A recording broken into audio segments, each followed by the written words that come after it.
در بخش چوبی که ما کار میکنیم هست مبلمان هست، این کارم که تزیینات خونه هستش خیلی رشد کرده. تزیینات خونه، هر ایرانی داخل خونهش انواع صنایع دستی رو استفاده میکنه در همه رشته ها، شیشه، چوب، گلیم، جاجیم، فرش‌های ایرانی به این صورت، یا میناکاری، خاتمکاری، معرق، مشبک، رشته‌های مختلفی هست که کار میکنه.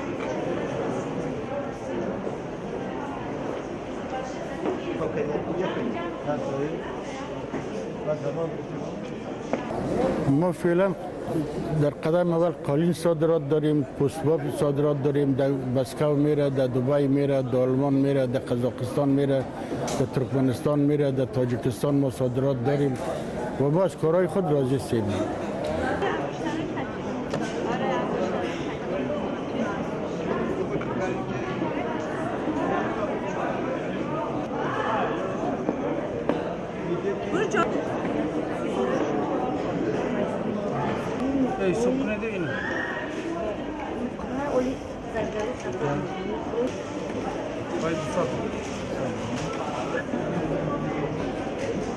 Burada چند سومی؟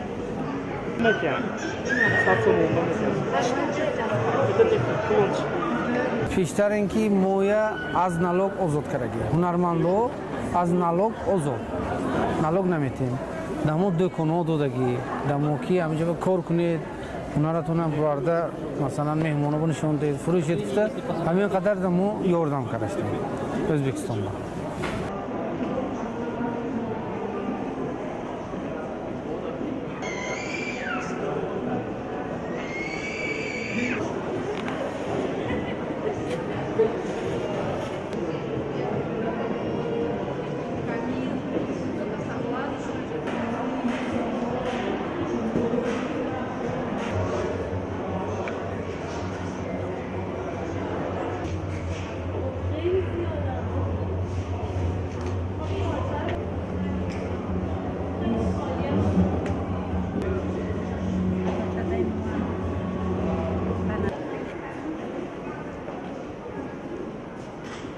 و مسئله پیشنهاد کردن این گونه نمایش‌ها از آن عبارت است که از ما باخبر باشند، صدای ما را هم شنوند، از آثارهای بهترین ما خریداری کنند در آثارخانه‌های مخصوص.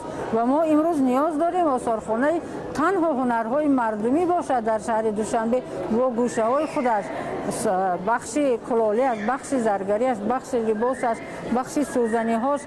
امروز بانگ خطر باید ما زنیم که ما عقب مانده ایستادیم، دیر مانده ایستادیم و امروزها خوشبختیم که در این مسئله رئیس جمهور خیلی نظرهای مختلف و هم دستگیری های و هم پیشبری ها پیشنهاد کرده ایستادیم، لیکن میخواستیم که بازم بهتر و بیشتر باشد و از ما یکایک هنرمندایی که ارزش داریم که از ما تنها به تنها صحبت کنن و بپرسن که چه مشکل داریم ما. این است صدای ما، این صدای ما در هنر است.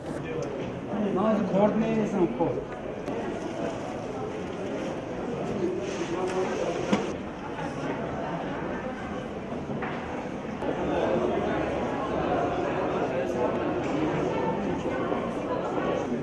مثلا کتب رئیس کمیسیون شهری باشم.